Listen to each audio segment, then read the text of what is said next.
So this is the Crowding the Fantasy League Week 7 recap and Week 8 preview. And yeah, it's myself, Matthew, it's Nathan, and it's Thomas. Missing Adam again this week. Because he's drunk. Because he's feeling fragile after the London game. R.I.P. Adam. But yeah. Get well soon. He took the Jags loss very badly. He did. But yeah, without further ado, we'll start where we normally start in the Fantasy A&E. Fantasy A&E. Toss it over to Thomas for his injury updates. All right. Okay. Actually, there isn't as much injury updates this week going in, which is pretty good. Maybe there's a lot of bye weeks or something like that. But let's go for it. So, Falcons quarterback Michael Penix Jr., he appeared to suffer a leg injury late in Sunday's nice loss. But it should be okay. He didn't miss a play during the game as well. Carolina Panthers quarterback Bryce Young ankle was ruled out against the Jets. So we got to see the Red Rocket Andy Dalton come back and make appearance again. Chicago Bears tight end Cole Kmet back did not return against the Saints. Green Bay Packers wide receiver Dontavian Wicks had a calf injury and did not return against the Cardinals. Miami's Dolphin tight end Darren Waller pectoral was ruled out against the Browns. That was a big one actually because that really annoyed me because I got 0 points in that with him. New Orleans Saint running back Kendre Miller knee was ruled out against the Bears. New York Jets quarterback Tyrod Taylor entered the game for Justin Fields in the third quarter while trailing 13-3 to Carolina. So keep an eye out on that Justin Fields one. Not that anyone's playing him at the moment because the Jets suck.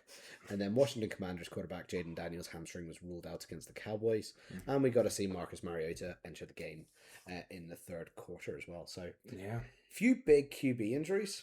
Yeah, well the Justin Fields one was more just bad play, and it has been announced that Tyrod Taylor will start. Yeah, in week 8, which makes sense. Is there an interesting thing because Tua had a bad game? He had a terrible game. He did have a bad game. Is there a thing where either the Jets or the Dolphins could try and compete for Shedeur Sanders? Because there's a lot of hype around him. Get a trade in.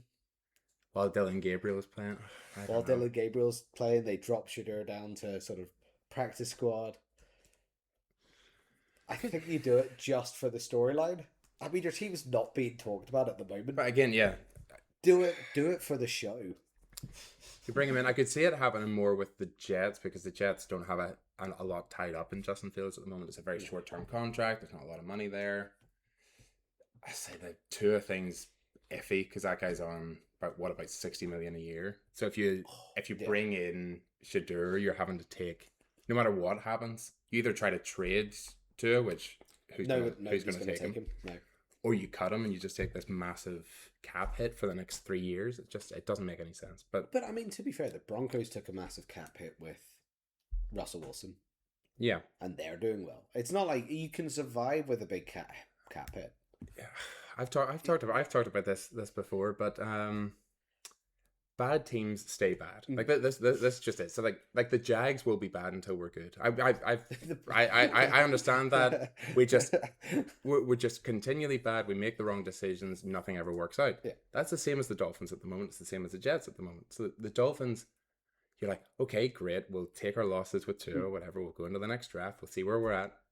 But because they're a bad team, they will make the wrong picks in the draft, and they will end up back in the same spot again in like 3 or 4 years' time, because that's what bad teams do. The Broncos, well-run franchise, good back office, all of this kind of stuff. Sean Payton coming in, yeah. Yeah. They will typically make the right decisions and go from Super Bowl, bit of a lull, back to the Super Bowl. That's just the way good teams do it. I think Dolphins should just go scorched earth. Yeah. Get rid of everyone, clean house, get trades for everyone you can do, and then just see what you can do. Just rebuild for a few years. You're not going anywhere. What would take a bad team then to climb like that? If you mean, is it? You just need to be better run, and it's weird to say, but like the Jets, for example, have Woody Johnson as their owner. Woody Johnson's typically like he interferes in a lot of stuff. He disrupts coaching choices. He disrupts general manager choices. He makes rash decisions. It means that franchise never really turns around. Where you need an owner in behind the scenes who's going to run it right. Who's going to bring in the right general manager. Have enough patience that he's going to work well with a head coach. It's all like a knock-on effect. Also, if you never had success, you don't know what success looks like. So how do you Yeah. build a franchise yeah. around Yeah. it? Like one of my main things with the Jags is we don't know how to win. Yeah. And that's it. You'll see it so many times with so many teams. Like the Cardinals are a great example at the moment. The Cardinals are 2-5, but a better team than the Cardinals, a better run team than the Cardinals would be like 5-2 because the amount of games that they've lost, like the Titans game that they lost with all these bobbly kind of, the Packers game that they lost by a score, all these ones that come down to just a little bit of nuance at the end. A good team wins those because they know how to get over the line. Okay. I don't want to, like, because I'm wearing their jersey, but the Patriots, like, they were bad for, like, what, 4 years there? 4 years. 4 or 5 years? They were bad. They That lost, must have been really tough. they for lost you. Brady. But it's like, we were bad. Oh, we've but had we 20 years of success. Yeah. bad, but then not terrible. You know, like, bad, but not awful. I mean, we had a pretty easy division with the Jets and Dolphins in it, so we're quite lucky that way. And the Bills weren't good for years. And the Bills weren't good for years. But then also now, they've kind of turned it around. Vrabel's looking good. Drake May is looking like he could be an MVP candidate. Yeah, The Drake way May he, looks really the good. way he's been playing, the team seems to be clicking. I think it was like I saw a podcast with Edmund on it. He's just like, I'd want to play for Vrabel now. He's just like, yeah, I'd join that Patriots team. They look like they've got something going. But also, there's something about like bad teams will slag off their players as well. So they'll go like the Jets will go, we don't have any talent. But then Drake May is throwing the ball deep to Keyshawn Butte and he doesn't care because it's like, he could be thrown to 4th, 5th, 6th. You know, Baker Mayfield could be thrown to 7th string wide receivers and he's still completing touchdowns. You know, it's not necessarily just the players or just like the team at the moment. It's just the whole franchise. On injury news, I did hear a funny fan theory that Brock Purdy isn't really injured. They're just waiting for Mac Jones to suck before they bring him back again. Because, like, do you bench Brock Purdy with the way, or Mac Jones with the way he's playing now? Like, at the moment? I thought it was really funny. I was like, you know what, that's fair enough. This is it. Oh, did you hear? We didn't talk about this last week because it's not fantasy relevant, really. But, well, unless Daniel Jones gets injured. But the Anthony Richardson injury, did you hear about the Anthony Richardson injury? Yeah, there was a back or something. No, what was it? You know, they got 2 injuries before the game last week in warm-ups. One of them was Javarius Ward on like defensive back doing his backpedal drill, and he bumps into tight end and gets knocked unconscious and concussion out of the game. Richardson's even weirder because he was working, with one of those bands. Oh, yeah. I heard that one. So and it snapped and hit him in the eye and fractured his orbital bone. I was like, he's out for like 6 weeks or something. He wasn't even playing. I mean, he wasn't going to get playing unless they were blowing out a win anyway. Unbelievable. What kind of band was he working with? Like, he can't even train at the side. I mean, this is Anthony Richardson, the guy who was so strong he couldn't do a short pass. Yeah, because it just went straight through everybody's hands. Like he just threw every ball like a rocket. It's like, if it's not 50 yards, it's not a pass. Yeah, it was just like he looked great, but he did a deep ball every throw. I loved him for fantasy because every time, pretty much every time he started, he scored like 40 points, but then he got injured the other half of the time. So you're like, wow, well that's rubbish. But yeah. Anyway. We'll move on. We'll move on to fantasy relevant stuff because we're just talking nonsense. I have not really waivers at this point, but the streamable players for this coming week. The streamable players for this coming week. In 12-person leagues, Jackson Dart is still only rostered 55% of teams. Oh, come on. 55% of leagues. At this point in time, with his rushing upside, with his passing upside, you have to roster Jackson Dart. And this is what like something I need to get into is when you're halfway through the season now, you've got to be looking at the playoffs. Jackson Dart has Washington, Minnesota, and Las Vegas in his playoff run. That's 2 really soft matchups. The Minnesota one a bit iffy, but 2 really soft matchups. If you get like Vegas in your championship game and you've got Jackson Dart, maybe getting you 30 points in that, you're flying. And he's probably going to be one of those ones where he's playing for a playoff spot. Like, he's not going to win the division, but he's probably going to be in that wild card conversation, so he's going to need to play. So I would say if he's available, pick him up. Even if you have a decent starting quarterback or whatever, pick him up, put him on your bench, wait for the playoffs, see how that goes. The other one to look at streaming-wise this week, obviously a lot of people are going to pick him up on the waivers, so this depends who hasn't picked him up. But Joe Flacco was only owned in 15% of leagues going into this week. If he's available, go and pick him up. He's playing against the Jets. Yeah. Really good chance there to get more points. He torched the Steelers on Thursday Night Football. And that's a good defense as well. Like the good secondary, good enough. No, the Steelers they're have given up good a lot against of. the run defense, I think, but quarterback and wide receiver they let a lot of points to. Yeah. I think when I looked that up. And it also shows with like Flacco, what he's shown in the 2 games that he's played is if you just pepper the ball to Chase and Higgins, it works. Like it's amazing what can happen if you just give them like 30 targets a game. It's unbelievable. The rest of the positions, to be honest, really thin, really bare kind of waivers.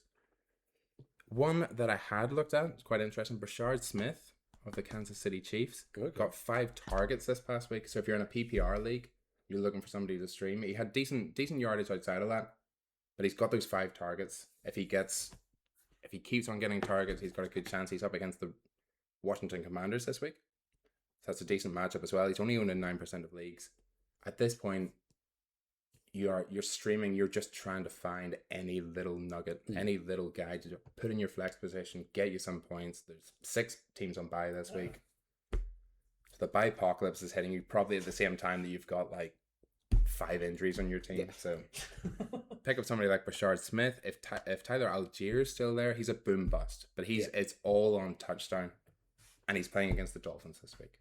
So he's going to get So he's only on 45% of leagues. He's got touchdown upside. If the Falcons are up big against the Dolphins, he's got even more upside because they're going to take Robinson out of the game that put Allgeier in.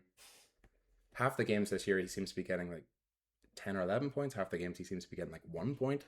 So hopefully you get him on like a 10 or 11 point week. That's just the Falcons offense in general. Yeah. Of the Falcons team, they either look like Super Bowl contenders or number 1 draft picks. They you get Penix coming out looking like MVP, and then he's on prime time and he forgets how to throw a ball, like absolutely lays an egg. They just don't know. This is it. But typically, against a bad team, they should be able to do it. Although against the Panthers, they had an absolute nightmare. So who knows? Kyle Monangai, hopefully I'm pronouncing that right, of the Chicago Bears. We could have various different ways of pronouncing that. Is another decent option because he's playing against the Ravens this week, and the Ravens have been terrible across all over the defense, but the defensive line in particular is awful. He's only owned in 11% of leagues. He had 15 touches in week 7. Kyle Monangai, you know that 15 touches and a touchdown in week 7. So averaging a lot of yards. Again, if they're up big in that, it depends obviously if Lamar Jackson's back, but look for him if you really need a spot start at running back. Go to wide receiver, and this is another guy who I think should be picked up in most leagues. Keyshawn Boutte. We talked about him.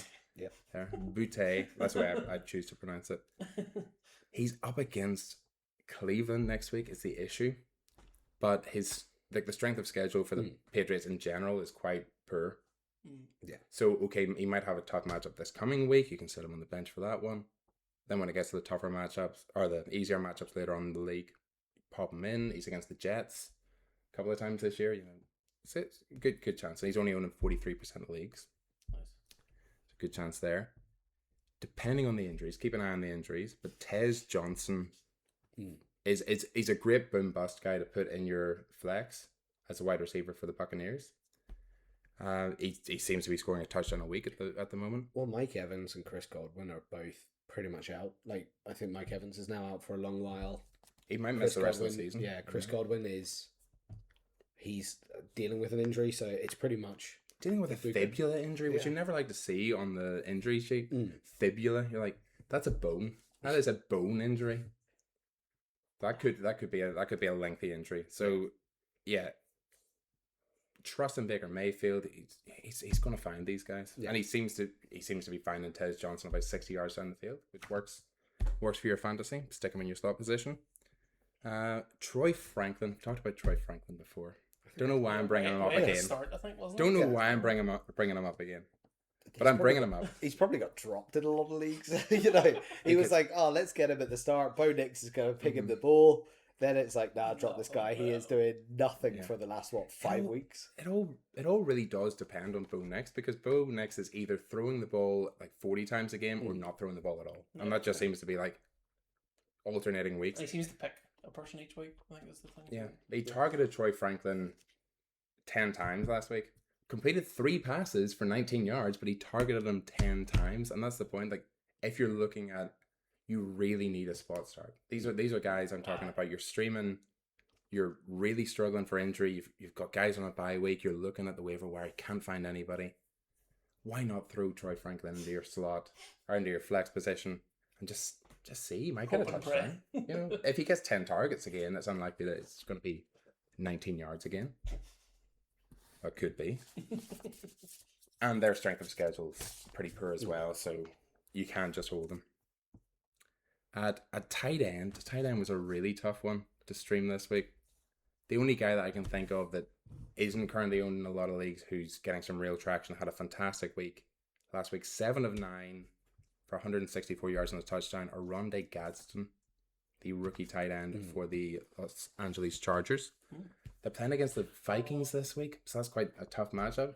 But he's only owned in 11% of leagues. Even if you bring him in and you sit him, they're bound to have easier matchups. And if he starts to get, like, he had 8 targets last week, he had 9 targets this week.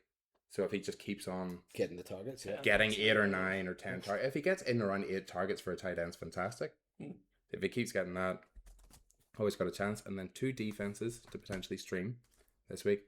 The Falcons D, I have to stream because they're playing against potentially 2, probably 2. They're going to get picks. They're only owned in 9% of leagues. Yeah. And they're getting a lot of pressure as well. That Dolphins line is not good, and the Falcons D line's been really good this year, getting a lot of sacks. They're not getting a lot of turnovers, getting a lot of sacks, and Tua's going to throw a couple of turnovers. Did he have 6? He had 3 interceptions and 3 fumbles. Did he lose all the fumbles? I don't know if he lost the fumbles. I don't know if they were recovered. So, just start somebody against the Dolphins, I suppose, at the moment until they tell you otherwise. I don't know. They're not playing well. And the Bears are a potential streaming option, but we talked about this earlier. It's if Lamar Jackson is out, they're a really good streaming option. Yeah, definitely. If he's in, they're still a good streaming option. Mm-hmm. Adam had brought up this stat to us earlier. They've had at least 3 turnovers in each of the last 4 weeks. So, and 16 turnovers on the year. So if they continue that kind of trend, they stay aggressive. And I enjoyed, it was their, what do you call him? Dennis Allen is their defensive coach. Yeah. Who was fired by the Saints last year. Okay. Oh, yes, yeah. So he got like hyper aggressive like after the game against the Saints. It was just like, he was just like in your face with the Saints, which is great. You love seeing a proper revenge game. Yeah. And yeah, he really did not like them very much. So hopefully he carries that same kind of energy into the game against the Ravens. See what happens. They're a good option. I think I picked up the Browns last week. As a streaming, and that did me quite well. I'm surprised. Got the Chiefs in the league as well. That Chiefs defense is, I know it's against the Raiders, but they seem to be doing some decent things there. The Colts this week. I did say about streaming the Panthers. How did they do last week? Because they only conceded 6 points, so it's just whether they got any turnovers at all. They got points. The Panthers, but really don't know. Give me a second to look that up. Chat amongst yourselves. I probably should have looked that up, to be honest. I can be the... Oh yeah, you could be the research guy. Come on, Nathan. Also, nice NFL top. It is. I'm really glad you wore the uniform. I said about streaming the Panthers against the Jets last week, and they got 17 points. So I'm not always wrong with my streaming options. Like the majority of games for the Panthers this year, like 2 points, 3 points, 23 against the Falcons, which was great because they got a shutout. But then -3 and 3 and 0. So then 17 was a bit of a surprise. But that's because you've got to target the correct matchups. You're up against the Jets. The Jets aren't doing much playing offense. The Jets, playing the Dolphins. Up until recent weeks, playing the Ravens. Mm-hmm. Nothing really happening there. So as opposed to the start of the year where you're kind of trying to guess which offenses and defenses are going to be bad, now you should know what offenses and defenses are going to be bad. So yeah, just start appropriately. Don't copy me. We actually do have some fantasy winners and losers from last week. Oh. Now that we're doing these. Gotta hit me with them. You're going to know pretty much one of them, the losers, straight from the bat. We've been talking about them. Yeah, we've been talking I said about that them. one. Yeah. Like, if it's the one you're talking about. All right, but let's go through the winners. Let's ignore the losers for now. Let's see if you can guess. Yeah. All right. Let's go winner. Bo Nix, 39 points, close to fantasy points, 40 fantasy points. The stat line is pretty incredible. 279 yards, 2 passing TDs, 2 2-point conversions, 2 rush TDs, and 50 rush yards. The majority of But all in the fourth quarter. All in the fourth quarter. Pretty much all of his yards and points and everything. Fourth quarter. I think it was at 33-point swing in the fourth quarter, which is just. It was. What were the Giants doing clock management wise? You know, at that point, 26-8 before the final 5 minutes. Yeah, 5 minutes. Yeah, because I think I looked at it like on the sleeper thing just to see what was happening, and then fell asleep and woke up like, what is happening? First time that's ever happened. First time a team has overcome that deficit with 5 minutes to go. It was ridiculous. Even if the Giants got the ball every single time and just took a knee. Just took a knee. That just don't throw an interception. Just don't throw an interception. Yeah, just take a knee. Was an interception, wasn't it? Yeah. Which got them back into it. I mean, other winners, if you had Christian McCaffrey and Jahmyr Gibbs, both of them went off for like 35 plus points. I mean, those long touchdowns will do that. I mean, everybody was so sketchy about Christian McCaffrey at the start of the year. He was injured all of last year. He was, elite a couple of years ago, and then he was injured a lot before that as well. So you're just like, but I don't know what's happened. I don't know what they've given him. They've given him super soldier serum. I mean, that man's knees are operating on hopes and wishes at the moment, and he is. The rest of the team is just falling over here. The entirety of the of the 49ers playbook is give the ball to Christian McCaffrey. Yeah. Just like he's elite at the moment. Did you see Kittle talking in his press conference, going like. Yeah, I went through the whole game plan this week. I thought I was going to get 150 yards and 2 touchdowns, but turns out, different ideas. Everybody went to Chris fantasy managers. Yeah. I was like, blame Kyle Shanahan. That was it. And then, he wasn't the highest scoring wide receiver, but I wanted to mention this guy. People have held him. They kept him on their bench. They sort of drafted him quite early. I did. He came back, and he had a great game when he came back. So Rashee Rice. I know, like Jamar Chase and, Devontae Adams had big games, but this was a good one for fancy owners who had just benched him. He had 7 receptions, 10 targets, 2 TDs, and 42 yards, so he's gonna get targeted. Yeah. And then the losers, this is just desperate, and it gets more and more desperate. Like, see when you see the gulf between these winners, and there's like recurring teams as well that appear on these. Oh, no. So let's go through the obvious one, Tua. That is a historically bad performance. How many minus points? Like -7 points? So on a normal league, he apparently got 1.6 points because it's only like 1 or 2 points for interceptions. But like in our leagues where it's like you get punished for interceptions and you get punished for fumbles, he was on like -7 points. Yeah. He only threw for 100 yards. He had 3 interceptions and 3 fumbles, which is just absolutely useless. I mean, like, worse than useless. It's just like, I think was it your cousin who said I may as well just. I may as well just played no one. It was my uncle. Yeah, he was saying he should have started with Taballard. He would have won. He lost by like 1 point. Oh, no way. Tua got a -7.4. So that's that one. And then everybody hyped this running back at the start of the year. They're keen on him. I've got him in so many leagues. The RB1 got injured, so he goes more commonly by Bill. But cross-key merit for the Commanders. I don't know what's going on with him. He'll have a good week. You get hyped up. He gets touches, and then it's just I'm gonna suck. He got absolutely against the Cowboys. Against the Cowboys as well. Like notoriously bad team. They just gave up over 200 yards to Rico Dowdle. Yeah, exactly. And this guy has been. And Grosky Mer's like, I'm just gonna run through a swamp. Yeah, I'm only gonna get 32 yards. That's what he did. 32 yards. So he absolutely, we'll say laid an egg there because that was awful. Yeah, and then the last loser. Sorry, Matthew. It's Brian Thomas Jr. Like, I mean, it's the fact that okay, he got 4.8 points, which can you imagine terrible. Actually telling people to start that guy? But like, he was drafted so high on the league, and because people drafted him quite high, it's almost like you don't want to not start him. Like everybody's holding him now. But it's the amount of drops that you're going to have. His trade value's going down. Like he had a big game. Like was it last week or the week before? He did. He had 90 yards and a touchdown the week before, but in a game that we lost. But that's his peak. So, there's some winners and losers. If you had Bo Nix, if you've got Christian McCaffrey and Jahmyr Gibbs, and holding on to Rashee Rice, you've done pretty well.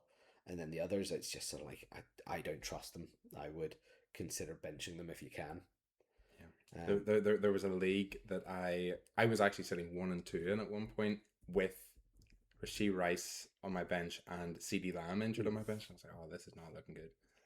I won the next 3 games somehow, ended up first, and CeeDee Lamb came back and Rashee Rice came back. So I've got the Prescott Lamb stack as well. So I'm like, this is it. I'm gonna win. I was nearly gonna have CeeDee Lamb on as the sort of fancy winners because it's good seeing him coming back. Like I was struggling this week in one of my leagues because I had CeeDee Lamb, Terry McLaurin, I had Igbuka as well, had Darren Waller on that team. Actually, I originally had Tyreek Hill on it as well. Mm-hmm. So like all those players, and then just literally just picking up whoever I could off the waiver wire to fill the wide receiver slot. Luckily, I did pick up Booty. Well, Booty. A lot of people say Booty. A lot of people picked him up there. Booty. And then CeeDee Lamb coming back, and it just sort of made my team a little bit better. Still lost, but still a little bit better. But I am happy. I'm 21, 20 and 1 in all my leagues this year. I am not, and that's where I'm going to stop with that. I'm not going to tell you my actual stand. I'm so curious now. I 2-0 in mine for once. My 2 beginner leagues. Yeah, no, I'm not doing well. A lot of losing records. Some winning ones though. Some actually starting to get a bit of traction, but it's been a rough fantasy year. I think for a lot of people, it's been a lot of people the assumptions in your draft were wrong, and a lot of the consensus first and second round picks just weren't good. Well, Jamar Chase, if he's keeping up his momentum, he's going to get back up to wide receiver 1 pretty quickly. I don't know. It feels like some of them were right. That injury with Jamar Chase definitely set him back. Justin Jefferson hasn't been that stellar this year, so he was very high up. But I'm in like a dynasty league where I have Nakua and Lamb, and one of them comes back and the other one goes out. I'm like, what am I supposed to do with this? Like, this information is useless to me. And then Ashton Genty's great one week and then he lays out the next. So it's just like There's nobody I can really rely on in that league. I think Genty is one of the biggest top round busts this year. I think everybody else has been pretty consistent for where they were drafted. I mean, Jamar Chase has definitely lost a lot of people a lot of weeks, apart from the last 2 or 3. Yeah, I think it was like 20, 26, and 30 now. In the last 3 weeks. So there was that sort of 2-3 week window. He had a good first week or second week. Oh yes, he did. Yes, when Browning came in against the Jags.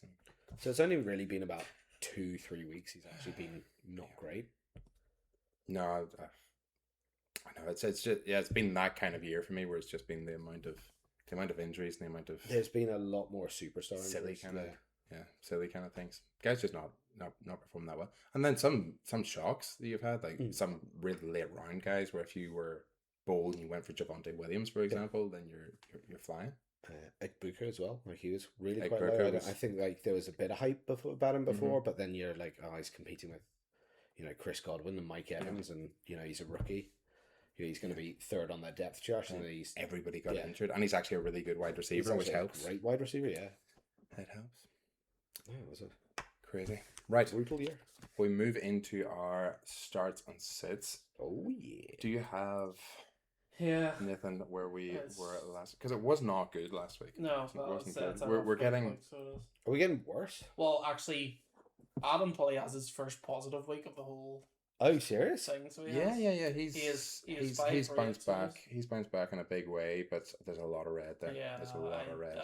Wait, did we not disallow a lot of Adams from last week? I think we should have allowed more of them, because I think the ones that we didn't allow were like. Well, actually, Dowdle did only just pass starts, so he did. Only just. I think he got like 10.6 or 12.6 or something like that. Yeah, he did worse than Swift did. Like he replaced him with Swift and just like this whole committee system thing is just not working for Dowdle. I need him back to being I mean, why RB1. Why take somebody out who's got like 500 yards through 2 weeks? Just Well, let's go to committee. I think they did. I think they shared exactly the same amount of targets this week, but Dowdle did a lot more with them. So hopefully, yeah. But why even risk that though? Why even be like, you know what? Let's stop the flow. You know, let's stop what's working. Yeah. Let's just mix it up. You're playing against the Bills next week. You've got to get more into that rhythm. You've got to start giving the guy who's actually getting you yards. I'm curious to see how the Bills come back after this bye week because they lost 2 off the back there before they went away. Josh Allen looked a bit shaky. Yeah, bad loss against the Falcons. Bad loss. Which was a wild loss. I think every single bet Vegas had. Like Vegas made a fortune on that one. Yeah, that's the rest of them, Thomas. That's actually, you know, I've got a few greens there. I'm happy enough. I have a 3 this week, which is better than usual. Thomas was half and half.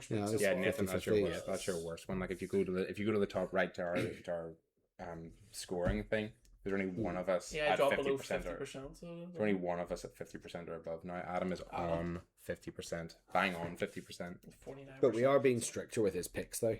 The rest of it, you know. We're gonna have to veto everything. I would say start Christian McCaffrey this week and start Jabbar Chase if you've got him. Absolutely. The A-Chan one I was checking as well was like a really bad one because he has not been sittable at all this year. No, he hasn't dropped below 10 points at all. I knew that was a risky one, even on a bad team, which is a good. But he's the only positive on that offense. Like he's the only one to like. He's not dependent on Tua throwing in the ball, thankfully. They scored how many points did they get against the Browns? They weren't good. I don't think 6 points. 6, it was something like it was 31-6 or something. 31-6, and he still got over 10 fantasy points, so he's just unbenchable. But he was also one of those like first round draft picks, which he's not being bad for you, but he's not having an elite game or. I was looking through the points. Right, he's averaging about 15 to 20 points a game, which is good. It's consistent, but if you spend a second round, if you picked him up in the first rounds alongside the likes of maybe Christian McCaffrey or Jonathan Taylor or people like that, you're like, But then I suppose people were probably drafting Chase Brown quite high. A lot of people weren't taking Jonathan Taylor until back of the second, start of the third round. So it's just the fantasy community were wrong on Jonathan Taylor. Fantasy Super 8 League, I've got Christian McCaffrey and Jonathan Taylor. And I'm like, so that's how I'm winning every week. Man, come on, knees. There's knees better. Honestly, injury prone RBs. Let's go. Yeah, I'm surprised that Fallon didn't get a bit more. I look in with that highest score, but he just threw it. Was it Judkins all the time? Yes, Judkins had his breakout game. Yeah, Quinton Judkins having a really good, good season. Considering it took him ages to actually sign his contract as well, going into this. Well, yeah, for obvious reasons. I know. Yeah. So it's like everybody coming to the defense of Rashee Rice. You're like, oh, free Rashee, and you're like, he was involved in a collision where it was 12 people were injured or something. Was it like a felony? Yeah. And he ran. But he's a good football player, so. But I want him in my fantasy team. It's like, in fairness, I'm one of those guys that held him for 6 weeks. So you weren't come at me, but it's just. I'd say it was a good call holding him. To be fair, if he comes out and gets me 20 points a week for the rest of the season, then I'm not going to complain. He might do. That Chiefs team is is looking like it's clicking.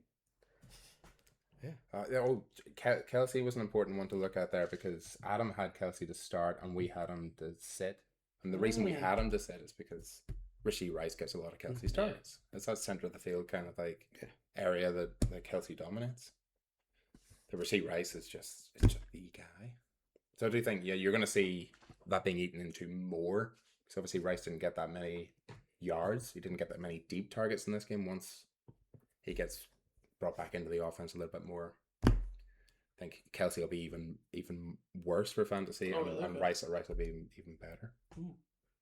Because it's 7 catches is nothing. Yeah. 7 targets for Rice is nothing compared to what he was getting at the start of last year. It's probably 15 targets a game. And you know they benched Mahomes in the third quarter. They were in victory formation with 5 minutes to go. Yeah. If it's a close game, he's going to get targeted a lot more. Did you see them? There's supposedly a shot of Chris Jones, and I think it's Chris Jones, one of the guys on the sideline with a bottle of vodka. At the end of the third quarter, they were just like popping bottles. they were at just the end of the third I'll quarter. just like chill out. I mean, They were 31-0 up, so they were just like. I think all the starters were benched, so any starters were just like, "We cup of vodka for you." There you go. That's just rough. Like, not just getting beaten, but getting 0 points. Like, that doesn't happen a lot in the NFL, but not nothing. Like, you get usually a garbage time TD or something. Yeah. We'll look into that when we're doing Adam's power rankings later, because definitely a few of those teams at the bottom really just solidified their rankings in the bottom. There's a bottom lot 3 or 4. more, like, the gulf between the worst teams in the league and, like, you know, if you're dropping to the bottom of the league, I think it's harder to get into the bottom 5 of the league, even if you have like a really bad run now, than it is to stay in the top 5. Oh yeah. You know, like, I think even if the wheels fall off completely, like I think the wheels have gone for the Jets, Dolphins. I'm gonna say Raiders, Titans, definitely. You know, and I think even if they have a few wins and other teams have like a load of losses, I don't see them dropping out that or coming out that top 4. I thought the Jets this season they're probably gonna go 0-17. I thought this week it would be bold. So first ever. This week, at least it would have some kind of record though. Well, this is what I was actually thinking at the end of the game in London, which, so Jags fan, but was over the game in London, and yeah, at the end of it, Travis Hunter scores the touchdown. I'm like, hey, got to see Travis Hunter's first touchdown. Yeah, that's it. That's a positive. So that's going to be like, take whatever. It's going to be like the Jets at the end of the season. It's going to be like, 1-17, but we're the first 1-17 team ever. But I like genuinely, because it's these 2 weeks that they played the Bengals without Joe Burrow and they played the Panthers. I was like, this is potentially their only 2 wins of the season. Like that's pretty much it. This is their window to get a couple in. But the Bengals with Joe Flacco. The Bengals with Joe Flacco looks scary. Did Flacco play for the Jets? I have a feeling Flacco played for the Jets. I cannot remember. I don't think he did. Did you have a bit of looking into that? I know that they've had a lot of quarterbacks over the years. Flacco's played for a lot of teams in the past while, but we should turn to the stars and say it's pretty. He was on the Jets. He was on the Jets 2021. 2020 and then 2021, 2022. So he was on the Jets twice. Okay. Poor Flacco. That's crazy. Yeah, I thought he was on the Jets during the Zach Wilson era. Right, so we'll do quarterbacks first. Start. Two quarterbacks. Do you want to start? No, you go, Thomas. Sure. Thomas, saying it's right. Yeah. So my start quarterback, and we were just talking about him, Joe Flacco, Bengals versus Jets. I mean, he just likes to sit in that. Well, he's not running anywhere. He's not. He's not mobile. He likes to sit in that pocket and just ping the ball to Higgins, Brown, Chase, anything like that. So I think you just got to start him. Like, just go for it. He's against the Jets. He's against the Jets, yeah. And I think Sauce Gardner is injured as well, so that's their number one sort of safety. Oh, yeah. Like, he's out. So their top wide receivers are going to be even more open. So why not? Why not? Why not? What about your sit? My sit? My sit's obvious. So it's Tua. Just sit. Just bench him. Oh yeah. You can just drop. Yeah. Probably get rid. Like we might be seeing like the worst season. Like the way we talk about Winston's 30 and 30 season, 30 TDs, 30 interceptions. We're almost seeing that with like Tua, except we're not seeing the 30 TDs. So it's not even exciting to watch. It's just more. It was 50 touchdowns that year for James. Oh, 50. 50-30. Yeah. It was a historic 50-30 season. Yeah. Like he was pinging that ball. He was everywhere. Great for fantasy. He was great. But how many interceptions did he throw in 30. London? That game was like 5 or 6 interceptions in one game in London. But yeah. So. But yeah, you're just seeing all the rubbish. And Tua is at the Falcons, so yeah, I think you're going to have a bit of a field day there. So that's completely fair. Yeah, I have. As a start, hasn't been great this year. And this with my whole controversial kind of thing. But he's against a bad defense for quarterbacks.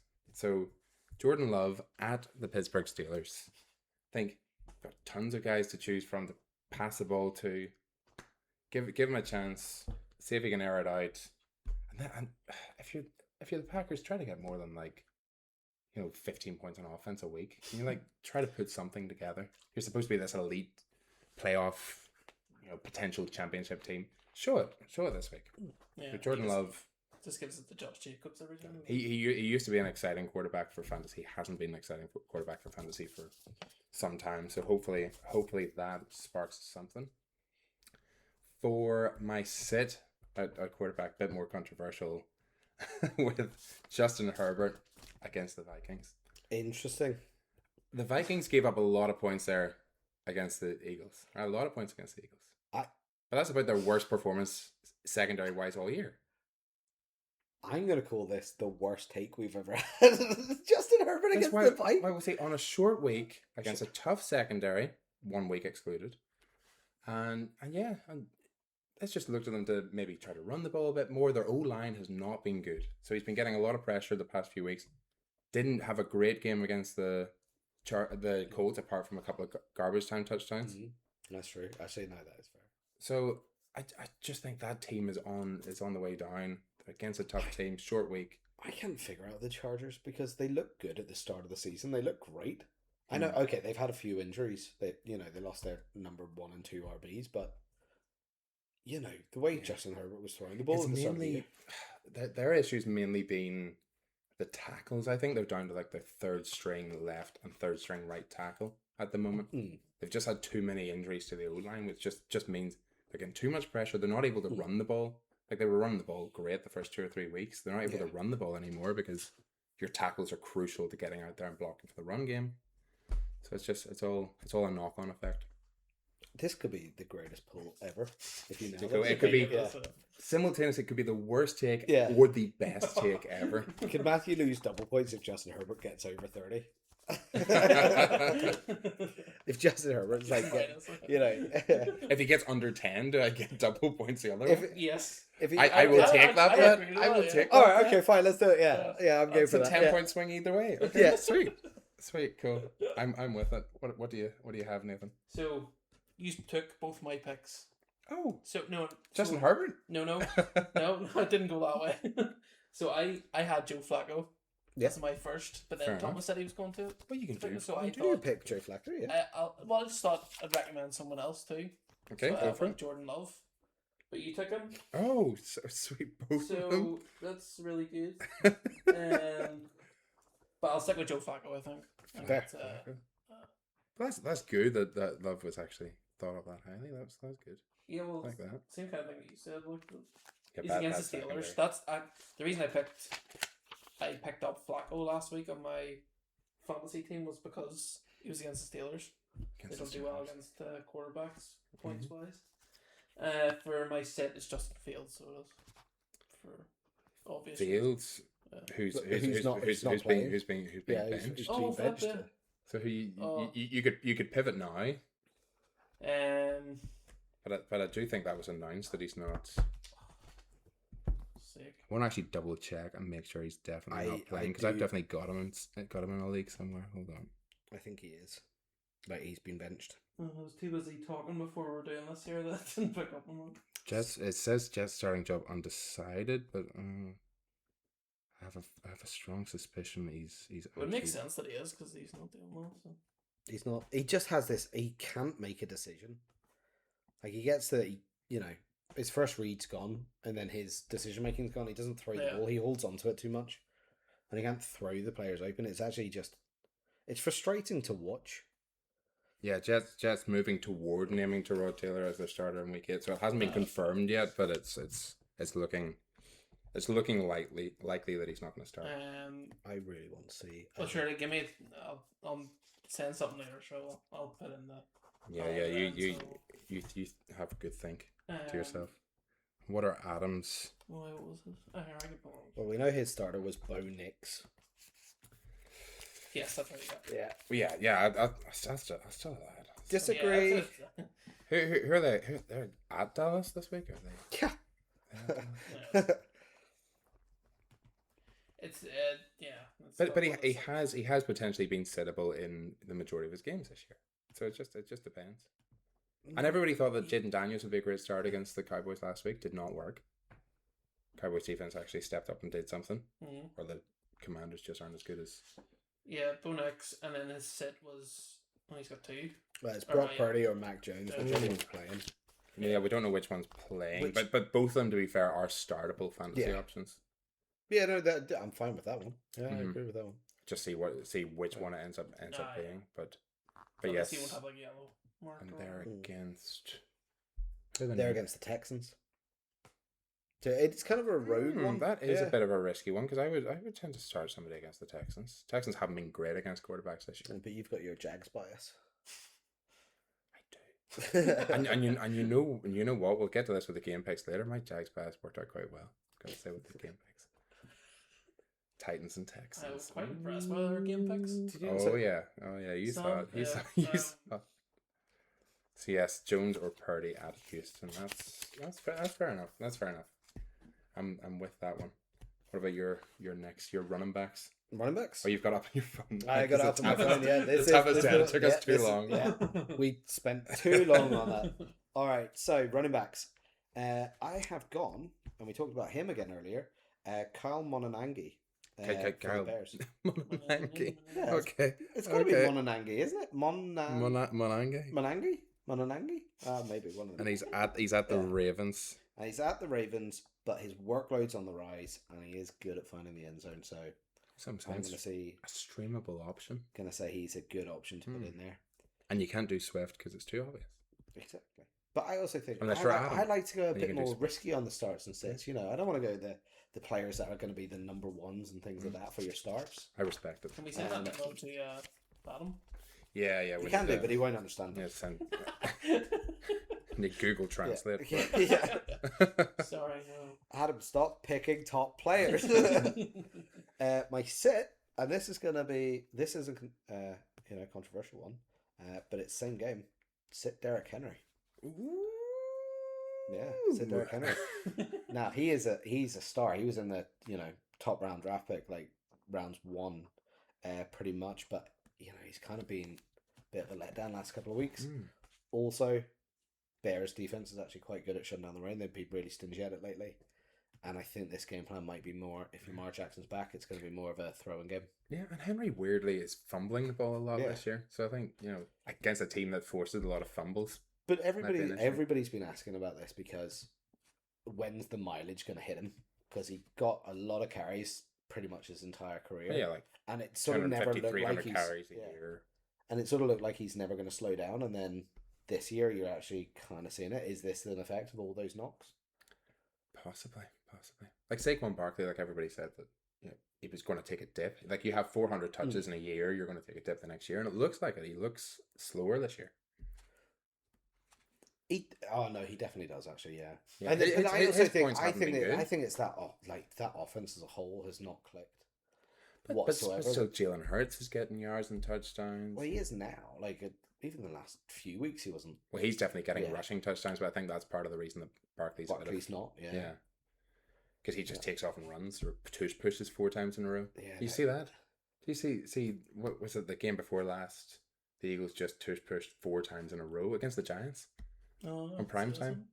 That's why everybody was saying like, "Oh, is this the game where they actually realized that they've got to stop the push? They've got to cancel it as a play because this is prime time, and they've literally just just four in a row. 4 in a row. I mean, if it works." Do you see what the Vikings tried to do to stop him? Yeah, they had the guy lying down. Yeah, somebody... Which is actually if the QB is just diving towards the ground to get that yard. Somebody worded it brilliantly on Twitter and put in or on X. Sorry, Musk. But who volunteers to be Mufasa in the wildebeest stampede? Who signs up being like, oh yeah, this is going to be a really good idea? You are going to get absolutely pummeled from the side. 350-pound guys. 350-pound guys trying to dive forward right at you. And someone has agreed that this is a good idea. They want to be there. This guy comes out with a collapsed lung. Oh, that's a wild way to stop a play. Right? No, those are good. Those are good start sets. That's fair enough. My starts, and again, I always like to go a bit risky. It hasn't been doing particularly well this year. but he's getting more touches now. He's starting to get more yards. Isaiah Pacheco of the Kansas City Chiefs starting to actually get a little bit of traction. And that offense is starting to get a little bit of traction. And they're playing against the Commanders. Commanders not playing particularly great. I think there's a chance there. Yeah. I've also said that Brashard Smith is streamable, and he got like loads of touches last week, so kind of counteract a little bit. But hopefully they give a lot of touches to Pacheco, and he actually takes off and does something. But it's just such a committee in like Kansas City. It's like Hunt, Pacheco, and then you've got Smith in there as well. It's sort of like, I think part of it going to go? Part of my hope and part of a lot of people's hope with any fantasy running back is that your team gets into the red zone enough that you get enough goal line touches to get a touchdown. So if the Chiefs' offense is getting better and all this kind of stuff, it means they're getting into the red zone more.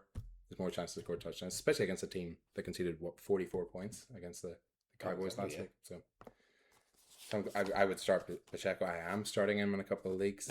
Fingers crossed. My win record's not particularly great, but whatever. So follow Matthew's advice. And this guy was a start, and he was a good start for you last week, Thomas. Jalen Warren. I'm going to sit him against the Packers. The Packers' run defense been doing really well. Has actually. I mean, this is a little bit of bias on my side. I don't like the Steelers. I don't think the Steelers are a particularly good team. I kind of thought they weren't going to do particularly well at the start of the year, and it was all kind of like everything kind of worked out for them at the start of the year. So the Joe Burrow injury works out for them. The Jackson injury works out for them. They're playing against a lot of teams that just end up getting injuries.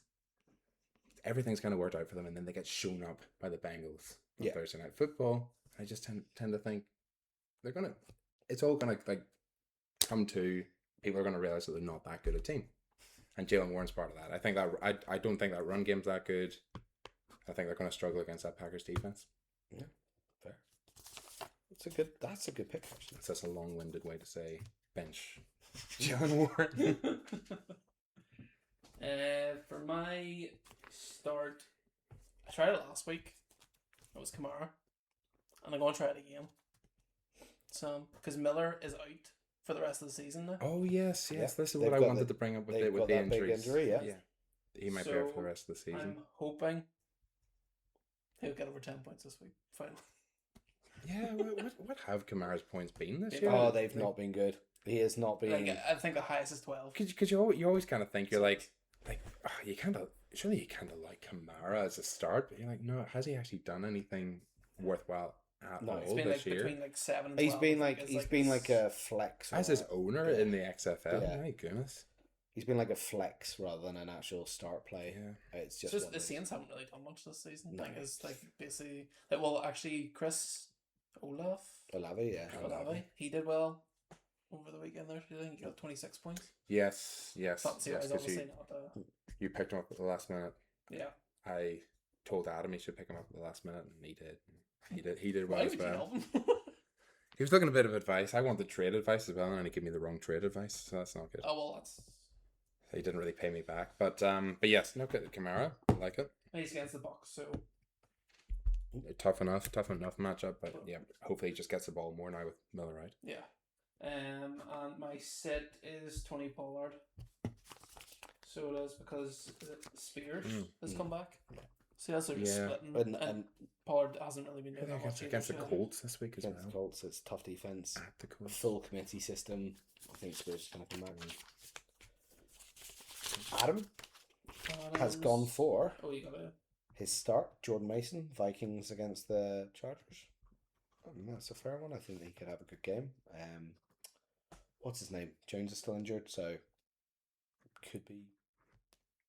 Oh yeah, Mason. Well, although Jones was activated off injured reserve there earlier on today, so he might come back this week. But it's just like they've opened the practice window for him, so it's one to watch.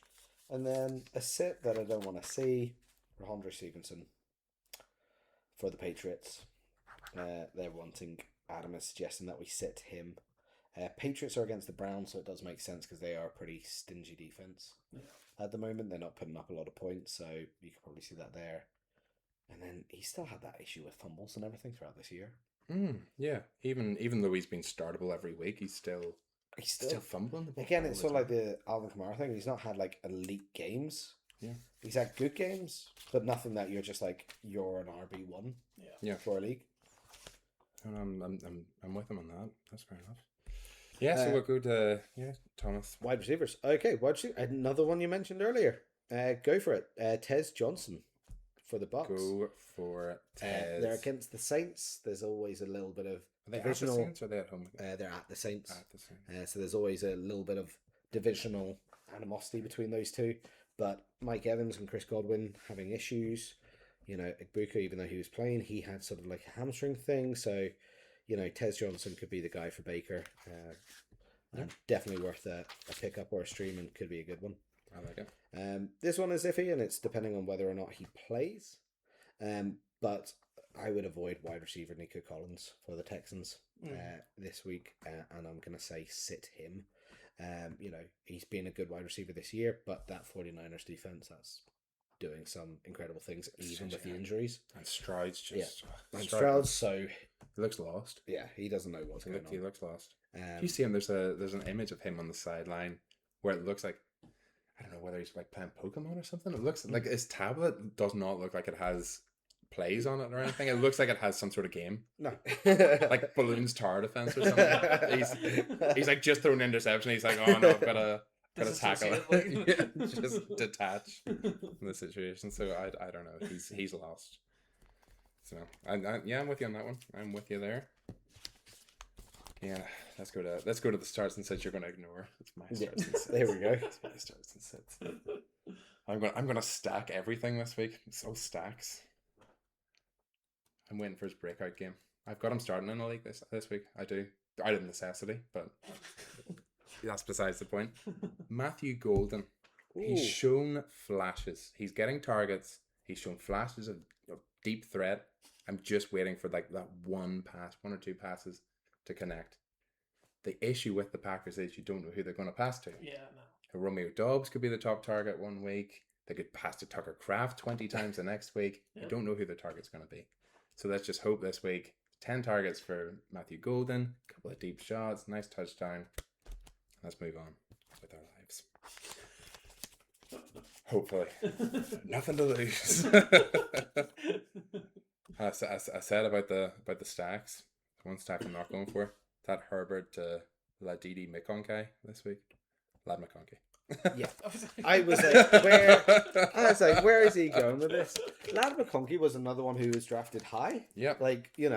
But he's just been disappointing all season. He's been struggling to get a connection there. The secondary for that Vikings team, I'm kind of writing off last week against Devonta Smith and AJ Brown, who did nothing all year and all of a sudden just like mossed them for 4 quarters. Yeah. I just think Lad McConkey's really struggling this year, and he's going to struggle again this week, especially with a short week. Thursday Night Football. It's actually really funny because I know you're talking about the Chargers and sitting one of them. Adams, one of his starts is start Quentin Johnson. Ooh, yeah. Okay. So actually go on the flip side, just jump. Only because of that sort of Chargers connection, I was just like, you know what, why not? Yeah. Sit Lad, but then go into Quentin Johnson, one of the top wide receivers this year, let's face it. But all right, Adam, we will let you have that one. But yeah, start him. He might be able to blow the lid off that secondary. You're right about Lad McConkey. Adam's on a different wavelength on that one. He's just like, Quentin Johnson. But again, Adam has Quentin Johnson in a couple of leagues as well, so I don't know. And also is so he was a start. He was a start, yeah. He was a start. With Adam's sit being Zay Flowers. Ooh. Yeah. Again, it depends. That kind of goes against it. Yeah. It really depends on Lamar. Yeah. That's going to be an interesting one. I'll just go with Flowers. That's also my sit. Zay Flowers. Oh, you're going to say Flowers as well, yeah. But I think even if Jackson comes back, I think he will struggle anyway. Because the Bears' defense is good against the passing. So it is. That is true. Flowers had a bit of a spike at the start of the season where he did really well, and then I think Jackson was until what week did he go? Was it week 4? Week 3? Week 2. Week 2 was that? Right? No. It was later. Oh no, sorry, no, it was week 4. Week 4, yeah, because he had 3 weeks. Yeah, 3 weeks where he had 30 odd points, which is great. Yeah, and he's been sitting on my bench waiting. So excited for Jackson to come back in one of the leagues. And my start is Michael Pittman. Oh, nice. He's been on and off each week, but against the Titans this week.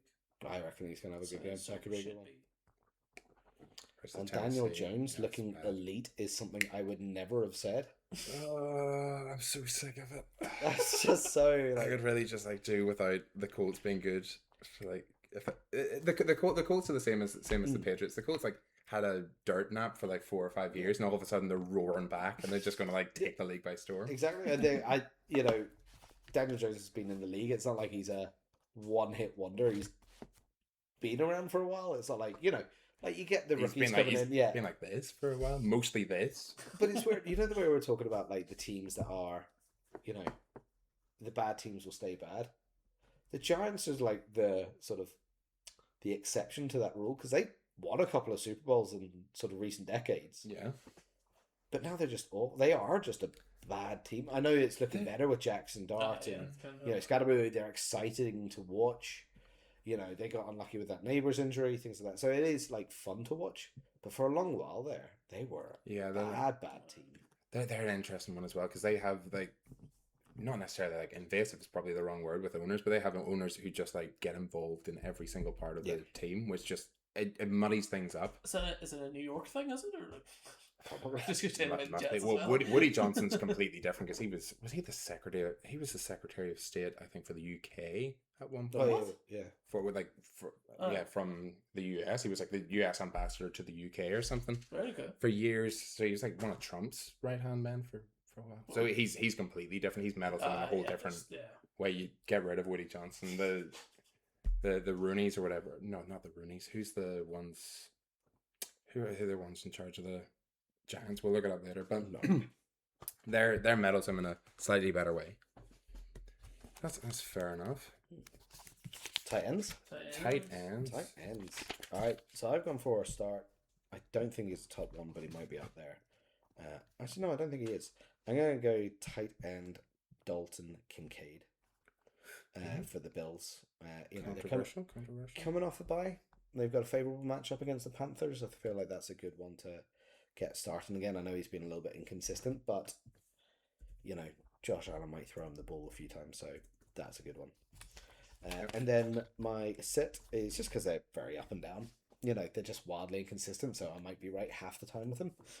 Dallas Goedert, he's good, he's fine, but not great. And Giants have been pretty good against.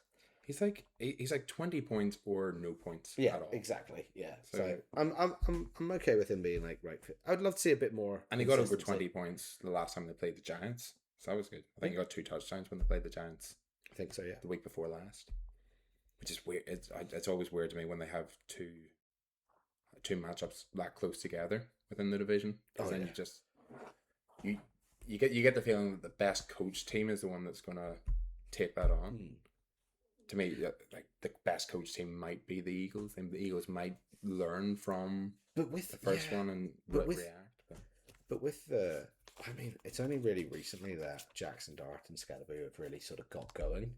You would have liked to have seen that game now, a few weeks down the line, to just be get them a bit more experience, get them. Who was it that mentioned it? It was on, I think, the Heed the Call podcast I was listening to. It was on that where they were talking about Conor Rohr. Was talking about how a lot of defense still work out. Good defensive coordinators will work out a quarterback after seeing him play for 4 weeks. Yeah. This is going to be Jackson Dart's 5th full game. So they've seen 4 full weeks. They know what Jackson Dart is now. So this is a real big test, particularly because he's played the Eagles before. Yeah. Do the Eagles completely adjust? Know what he's going to do? Box him in the pocket, confuse him. We'll see. It'll definitely be an interesting one. Definitely. I hope Dart does well. I've got a lot riding on it. It's not a word of a lie. I've got two or three leagues that are just Jackson Dart heavy. Oh, anyway, we move on. My start a tight end, going Kyle Pitts. Oh, nice. Against the Dolphins. I went fanning against the Dolphins last week, and it didn't really work out that well. And Michael Penix might miss this game, so that's not ideal either. But I just think the Dolphins have been that poor, and they've been so poor in the middle of the field. Typically, a lot of tight ends are getting a lot of points against them. And Kyle Pitts has got more open. like lately, and he is getting some points. Like I think he's been in double digits the past couple of weeks, so he's getting the targets now. He's getting the catches. So I think a lot of people are still on the edge. Like he's still only owning about 74% of leagues, Kyle Pitts. So a lot of people are still like on the fence. Do I start him? Do I not? I think if you've got injuries or whatever, pick him up, put him into your starting lineup. I've got him against a couple of teams. And just add that as well. That's what Adam's got as his start. Adam has him as his start as well. Yeah, I knew that. But yeah, Pitts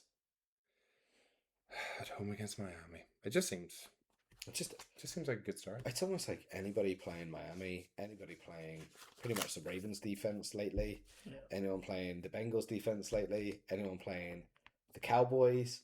Yeah, just start those ones because they're all the ones with terrible defenses. I did want to sit somebody against a good defense, so I'm sitting Hunter Henry against the Browns. I think the Browns have been good across the board. They've been particularly good against running backs and tight ends. Yeah. So I think just if you're on the fence with Hunter Henry, if you're tossing up between him and somebody else, say like Juwan Johnson or something like that, maybe bench Hunter Henry this week. I'm excited to see this matchup with Drake May, just so see how he's handling all this pressure from Myles Garrett coming his way. What's that going to be like? This is true. He's been pretty cool under pressure this entire season, so life's nice and rosy until you get hit by Myles Garrett. It's just everything changes. Everybody's making that noise that Matthew Stafford made against the Jags. He is a big dude. Anyway, yes. Who's Adam's sit then? I don't know if I've got to start.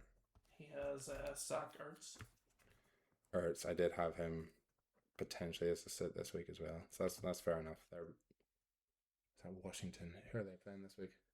Oh, somewhere there. It doesn't matter. It's gonna be a toughie anyway. And he might not have Jaden Daniels this week, which is always an issue. For my start, I have Mason Taylor. Mason Taylor as your start. Good one. So the Bengals defense set up 4 receiving touchdowns to tight ends last week alone. So it is, and they are ranked the worst against tight ends by a good bit for fantasy points. Oof. Yep, that's a good one. It's probably the first time I've had the Jets person as a start. I know. I think there was one week you benched every single potential Jets player. It was just to annoy Adam, but yes. I mean, I think it was. I was going to say I think it was right across the board. I was just showing how wildly bad the Jets are. I wonder. But yeah, and to be honest, I think Tyrod Taylor's he's not even a downgrade for them passing the ball. I think Fields is worse passing the ball than Taylor will at least get the ball out of his hands and the easy target there is Mason Taylor. Yeah. So, and my tight end set might be a bit of an obvious one, but Kittle. He's come back and he scored 0 points for the last 2 weeks. And even if he does start to get involved, he's against the Texans defense, which are good against tight ends. So here's I don't know why I think that's a bad call. I like sure. This is why I think it's a bad call. Because next Sunday is Kittle's favourite day of the NFL year. Oh, it's a National Tight Ends It's Day? National Tight Ends Day. That is a thing. That is a thing. And I think he scored like 3 touchdowns last National Tight Ends Day. Every National Tight Ends Day. Well, Like pretty much I think you should have a double or nothing. Yeah. I would say that's a safe call with the way things have been going at the 49ers, but National Tight Ends Day just it's a bold strategy. It's a bold strategy. Yeah. Yeah. Well, I'm not benching Kittle anyway. No, especially now. Here, Nathan, I'll take Kittle off you this week if you want, and I'll give you him back next week. Oh man! I'll do like a one week rental of rental trades should definitely be like null and void. Oh no, that's a great idea. Just be like, hey, can I borrow this guy this week, and I'll give you a borrow him. Like the old blockbuster trade, but not a blockbuster, not a big trade. No, like you're going to blockbuster. Just be like, I've got a few people on bye week. I just need some for 1 week. You've got a good roster. I'll do you the favor down the line. quid pro quo. You know what they call that? That's collusion. That's directly colluding with another owner. That's exactly what you've described there. Is collusion. Well, every trade's collusion. No, it's, hey, listen, you do this for me. I will take this off you. Such collusion. But it works. Oh man, I'm gonna pretend I didn't hear that. But you wouldn't like it if it worked against you. Oh yeah, no. If anybody did it against me, I'd be like, "This is the worst thing to ever happen." Get this. Are we going on to game picks? We'll move on to the game picks. Oh, we did so well. Do you want to see this, Thomas? Oh, okay, yes. The only one who hasn't seen this sitting here. Look at them greens. Oh my god, I'm the only one with red. The Steelers Bengals was it was the first game of the week, and it was like our only wrong pick. From the Jags Rams, but we'll forget that. Yeah, that wasn't counted. I really thought. Did I not say the Rams would beat the Jags last week? Did I not? No, you made the call. You were actually the reason that's the Jags over the Rams. I don't believe that's the way that happened. Look at the recording. We'll look at the recording. I'll do a replay. Get it in there. Cut it in right here, just like him going, I think the Jags are going to win this week. The Jags game would be left up for grabs. I'm going to give Thomas. I'm going to give you the final word on it. Oh. I honestly think this is the Jags. 35-7. Oh, we all had high hopes. But anyway, yeah, I mean, I also, Thomas, do you remember saying last week about the Dolphins would definitely beat the Browns, and they blew them out of the water? Because you said, I said, going to stop with them. You could say that if you want, like. The game would have been a lot closer if Tua didn't have 6 turnovers. It's just a small wee thing that they could have changed. That's an astute if they observation. didn't happen, it would have been a lot closer. But I will concede that was an NFL pundit, because that's just like it's like you win games by scoring more points than the other team. Exactly. Whoa. But no, yeah, it was a really good week for all of us. We're all sitting on decent percentages. Adam's over 50% for the first time this year, which is big steps. You guys have caught up a little bit, obviously, in terms of you're still 25 and we're 26 in terms of total picks. We're not going to fix that this week because we've only got 13 games this week, so we're just going to pick 4 games each, and then there's going to be 1 left over. We'll ignore that and we'll whatever has the worst odds. It's like behind the curtains where you can see like my little draft order kind of thing. Nice. Yeah. But that's the last you're gonna get to see. I hope you've got like a photographic memory. That's in there, so it is. It's like I'm gonna snipe your pick in the first round. But yes, the way we're gonna work it then with that spreadsheet, I'm trying to think. Ooh, I think I get first, don't I? Because I had one wrong last week. Yeah, we're just gonna go in reverse. And then do you want to go off like overall percentage for the pick? Well, yeah, Adam's had the first pick now for 2 consecutive weeks. So it's whether we... Basically, the only thing that would change would be Thomas would be the first pick, and Adam would be the second pick. Sure. And then Fanjo would still... Oh, man, we overtook Fanjo for like 1 week, Thomas. You've ruined it. I am so sorry. That's my bad. Yeah, in case anybody doesn't know, I'm using Fanjo because I don't know what I'm talking about. It's the 3... Beginner's corner is... The 3 of us against the machine, so... The machine's winning. The machine's winning. The machine is 20 for 25 at the moment. I think that's pretty impressive. It is. This is why you shouldn't gamble. This is why betting companies make money. It's like, I bet the underdog on that one. It's like, no. Guess what? Vegas knows that one. But yeah, so that's fair enough. Sick of Adam being number 1 pick. So Thomas gets number 1 pick, and then Adam gets number 2 pick. That's fair because he's not here. We'll work with that. So number 1 pick, gonna keep it straight. And it gives Fanjo the last pick, which is great. I'm gonna go Colts to beat the Titans. That would be the smart decision because that is the biggest. That was number 1 on my draft board. So nice. There we go. Good. Minus 1,200. Yeah, I think that's gonna be. I don't know how you do that. Oh, there it is. They're minus 14.5. They're expected to win by 14.5 points. That is bold. But that is a big over-under. Yeah. So yeah, this is over-under. When you see over-unders like that, you kind of have an inkling that it's going to be an upset again. It's a Texas, so it's like you said. There's like 5 bottom teams. Yeah, So no, that's it's just like one of those ones that's just not. This was like some kind of miracle that they pull it all together. Like for that's fair enough.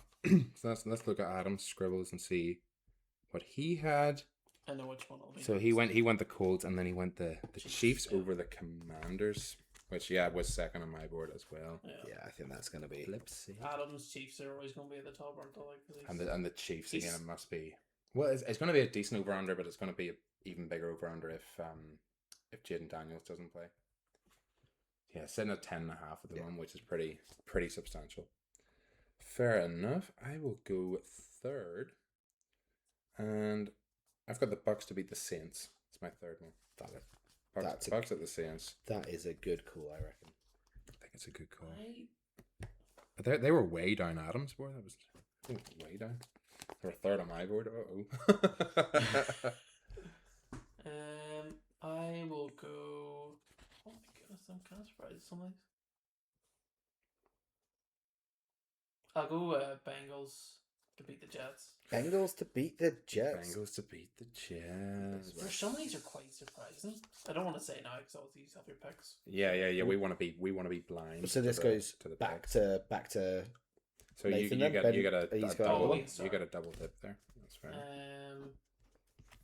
I'll go Bills over the Panthers. Bills over Panthers. Fair enough. Couple of decent matchups. Yeah, the Bills. They really need to bounce back. Like they can't go to 4-3 and just. That would be 4 in a row for the Panthers. There's no way the Panthers can win 4 in a row.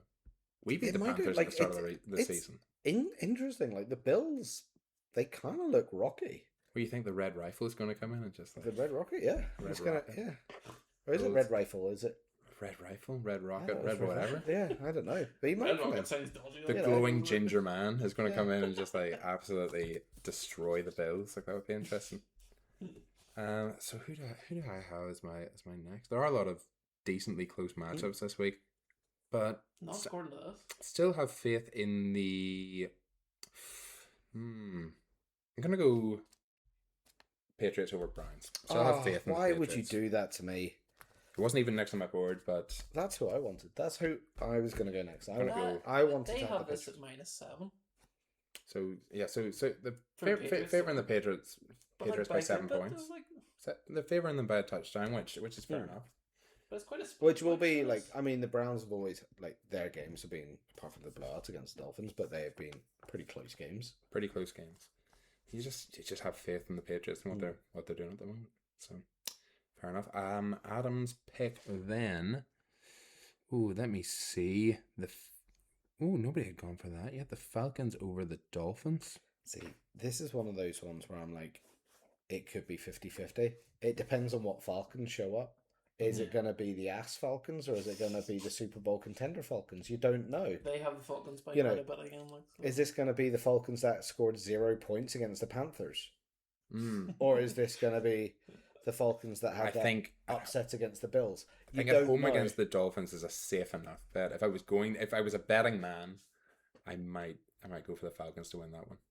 Genuinely, I think they might do better without Penix. Ooh, no, it is controversial. Don't rate him that much. Who's their backup? Mariota. Fair enough. Oh wait, is it Mariota? It is. I think Mariota. Yeah, I'm not a big Mariota fan. Obviously, I mean this is my Jags bias speaking again, but I do remember watching him play for the Titans and not play particularly well for the Titans. He had that one really long run. Against us, which was not fun. I think every highlight against you guys. He also passed the ball to himself famously. Yes. Seen this one? It was against the Chiefs in the playoffs, and he passes it, it gets batted down, and he catches it and runs into the end zone. So he actually got a passing touchdown and a receiving touchdown on the same play. That's a fantasy stat you want. That's a 12-point swing right there. Jesus. Yeah. So who are we at? We're at you with your 2 picks at the turn. Oh, this is so tough. I don't trust any of these teams. There's quite a few. I'm gonna go with like the Eagles over the Giants. I have them quite high. Yeah, I think that's one that's sort of. They have a good. I don't know if it's gonna be like a. I thought it'd be closer. I think it's gonna be closer. But I'm going to go for that one. And then I don't know who I want to go for next. It is close. And I'm torn, but I'm just going to go and jump straight into it. I'm going to go... I'm going to jump straight into it. The Cowboys over the Broncos. Oh, what? I'm going to go Cowboys. Against the machine. Cowboys over the Broncos. And going against the machine has not worked out well. But Dak's actually been pretty decent this year. So like Dak's actually been pretty decent this year. He's probably kept up by like he's kept them. Yeah, he's kept them in it, and he's kept them going. And he's got CeeDee Lamb back. You know, George Pickens has been elite. Yeah. Running game's been Broncos okay. Haven't been that impressive. And their offense in particular hasn't been that impressive. Their defense is good, but then like I think, you know, it could be. If you get into a shootout there, I think it could be. Yeah, no, the Cowboys don't have any defense, so it's going to be a shootout. Like Dak is going to have to throw the ball, but like, can he keep it consistent? Can he keep them up there? I just think going to go with the experienced hand on that one. That's fair. That is fair. So then Adam's one next. Let me see who he hasn't picked yet. Eagles, Giants, Bucks, Niners, Texans, which is going to be my next one, so that's annoying. But he's gone with the Niners over the Texans in that one, which I'd imagine is pretty close. I would say they have it ridiculously close, so they like that's going to be 1 point. I don't get why the Texans are so close. That Niners defense has been really good. They're starting to get their players back. I would favor the Niners in that one. Mac Jones has been playing really well. Yeah, I don't understand why it's so as close as it is. Can you imagine if the Jags had a guy like that? Can you imagine if the Jags had Mac Jones? Do you remember how good Brian Thomas was with Mac Jones? That's what I've seen a meme that's like, you know, that Wolverine lying on the bed holding the photo frame kind of one, and it's Brian Thomas lying there holding a photo frame of Mac Jones. I want them back. The Texans' defense is rated really high. Yeah, their defense weirdly has been good this year. Yeah, considering they've got a lot of injuries in their secondary, but somehow they just keep bouncing back. So it could be just a low scoring game. Salah runs a good defense. Salah does have, like, even with injuries, he adapts. Like that Jets defense when he was their head coach was the top defense in the league. Cool. This is it. They were first in EPA per player, whatever that is, expected point attempt, average per game, or whatever the hell that stat is. Yeah. But they were the number one defense, effectively. Number one defense. You know, Sauce Gardner looked like an elite corner, and then in the games since then, until the last couple of games, they were the worst defense. They've just gone. Since they got rid of them, but they got rid of them too quick. They're like, your offense isn't clicking, and then they're like, oh, but is that Aaron Rodgers? And you know, a lot of it was. And then you get rid of Aaron Rodgers as well, and it all just looks like an absolute mess because bad franchises stay bad. Poorly run. You bring in Aaron Rodgers thinking he's going to save the whole thing. He's not. He's not. You're a sinking ship. I think like the only QB that you turn around and be like, oh, they're going to come back and save the day, Tom Brady. If Brady came out of retirement and was like, I'm going to play for the New York Jets, you'd be like, right, okay, I'm in. Yeah, I'm in. I reckon perfect season rest of the year. Super Bowl bound. Thomas if he hears that. Absolutely. This is a reversible top. This is reversible. So what it is, it's got the Bucks under it now. Oh my god! Yeah, no, I could see that. I could see that. Where were we? I think is it either your pick or my pick? I think it's my pick. Yes, we just did the 49ers. We had a whole 49ers thing. I'm gonna start putting actually initials beside this. My next one. Goodness, this depends on whether I'm gonna avoid that because I don't know whether Jackson's playing or not. Yeah, definitely. That's the thing that's kind of like throwing me with that one. They have a big split. So I'm gonna go with my gut, the team that I've been calling ass all day. So the Packers over the Steelers is gonna be my next one.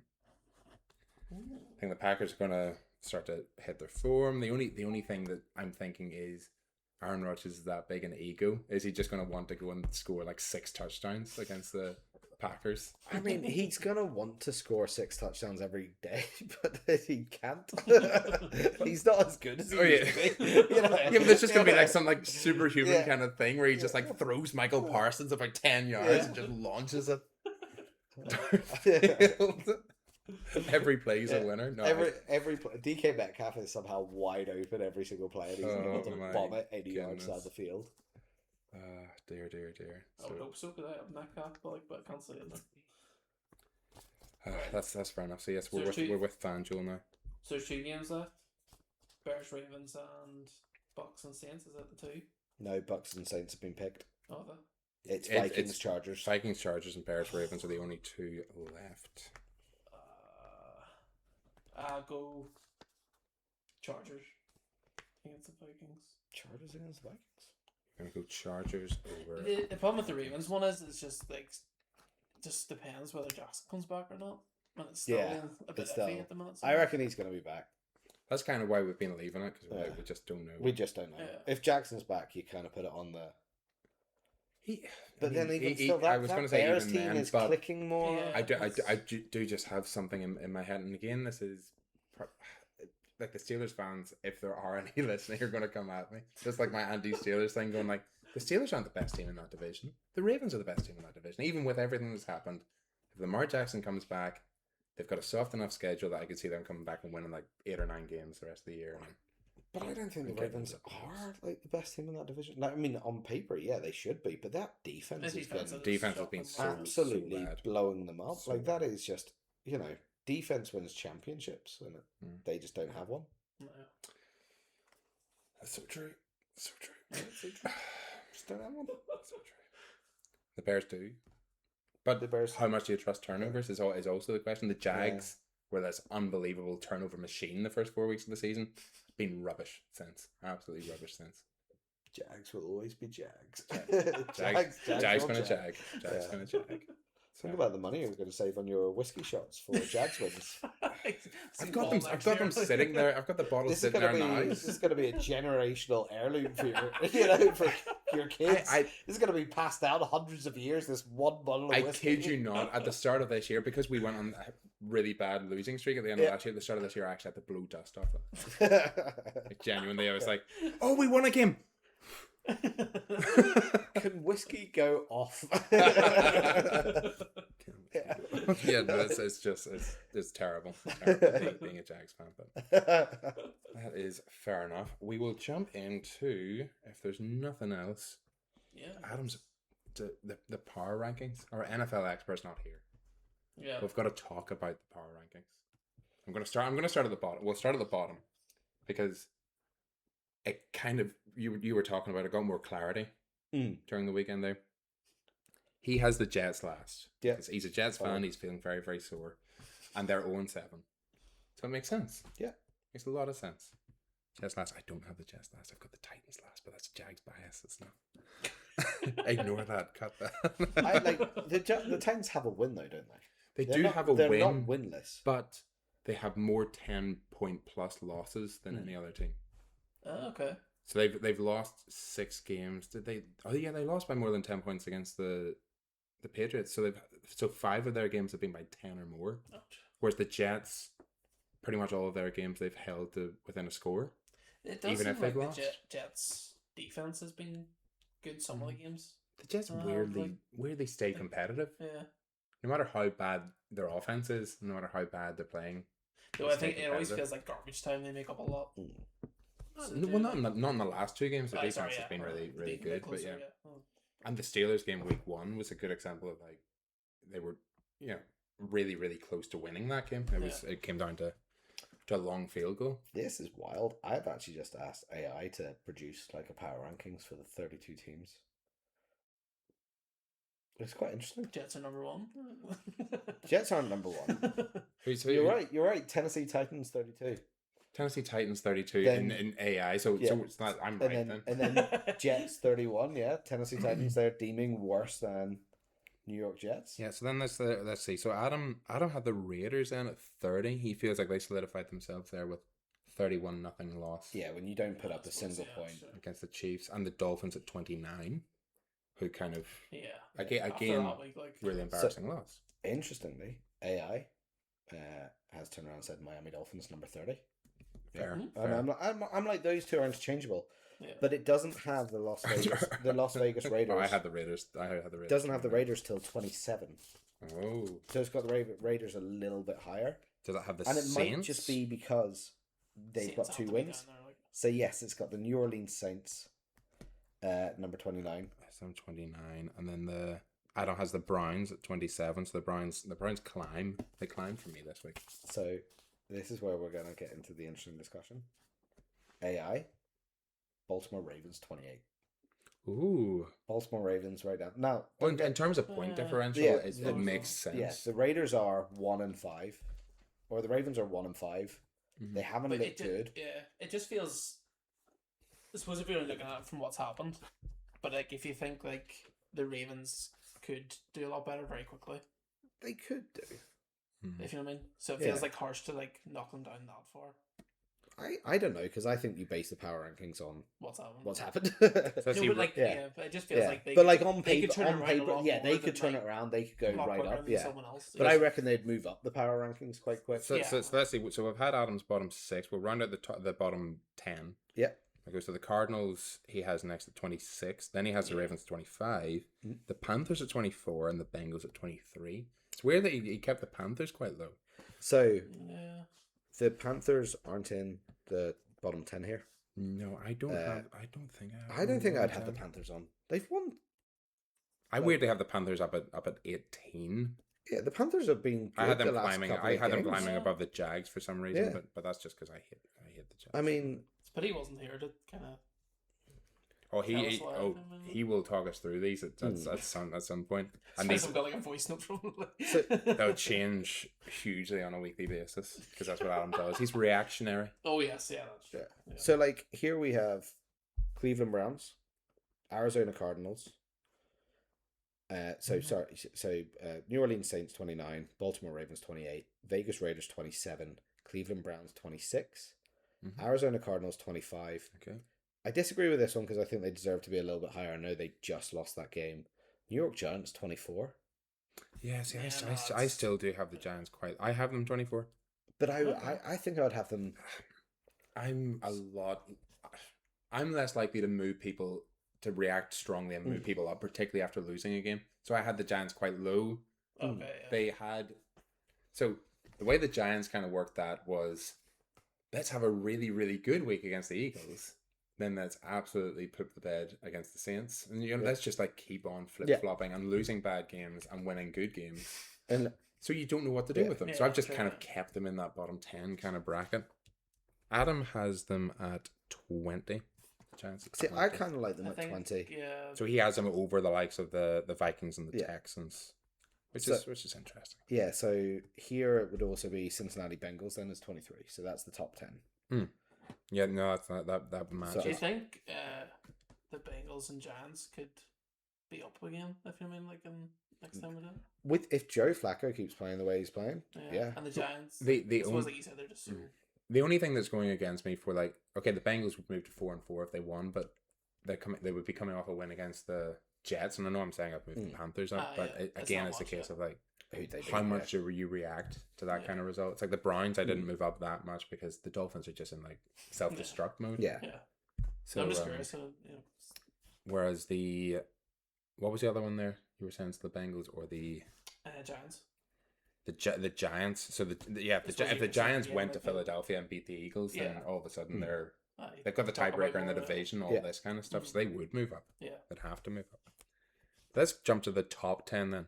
So the top 10. So we'll go from 10 up to 1. So starting the top 10 for Adam. This must have hurt him. The New England Patriots are in his top 10. Ooh, interesting.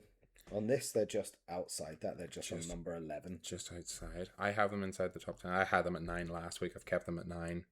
Again, don't react too much to their win at the weekend there against the Titans. It's not a big deal. At 9, he has the 49ers, which is fair enough. They probably jump back into the top 10. The Rams at 8. So I don't know whether he's got them up or down, but he's got them at 8. They're in the top 10. Yeah. He has the Eagles at 7. So he's held them quite high. The Bills at 6, again holding quite high. Yeah, it's quite high. Yeah. Even the bye week. The Bucks at 5, I'd imagine have dropped down. The Colts at 4. The Colts really, really climbing up there. We go Seahawks 3. That's good rating for the Seahawks. I was gonna That say, is high. I don't that's feel That is Seahawks very are- high. I don't think they That is should very be. high. I don't think they should be 3.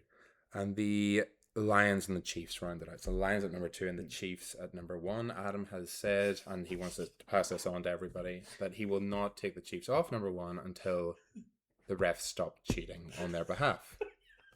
Okay. So they'll be number 1 the rest of It's the not a season. strong reaction. Yeah, That's that's happened so far. No, It's definitely not it's reactionary. very, Yeah. Definitely not. It's very calm. It was the 0 penalty game that Adam was like, "That's it, the cheats." we were walking through London, going to the game. This is Wembley Way, and this guy comes up like Mahomes top and like a vintage like Chiefs jacket. Yeah. And Adam goes, "Cheats, cheats!" It's like a trigger. You know? It's like you get Tourette's and just starts like shouting. Like, Adam, would you? Like he was one of the refs. How many beers was this though? Like, that's not. This was our. Well, I mean, ask Adam and my dad about the very classy little beers that we had. I saw that. Yeah, the Nuki Brown. Yeah. Adam had a Nuki Brown, and my dad had a bottle of Cobra that Adam had got for him.